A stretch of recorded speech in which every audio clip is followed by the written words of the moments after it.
కళ్ళిరుసుకుందే కోడెలాగల్లే యాప పుల్లల షేదు నమిలిందే రామ రామ రామ రామ తలకు పోసుకుందే నా నేల తల్లే అలికి పూసుకుందే ముగ్గు సుక్కల్లే సత్తి మూటల్లే సగబెట్టుకుందే బాయి గిర్కన పల్లె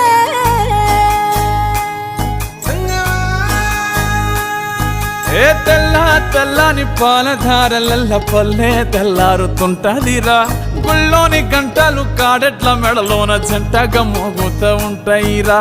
నాగలి భుజాన పెట్టుకుంటే దోస్తులు చెయ్యేసినట్టేరా కొట్టు గోదా పక్కన ఉంటే కొండంత బలగం ఉన్నట్టురా చల్లగాలి మోసుకొచ్చెరా సేను శిలకల ముచ్చట్లు దారి పొడుగు సెట్ల కొమ్మలా రాలుతున్న పూల సప్పట్లు గట్టి మోపులు కాల్వ కట్టులు చెమట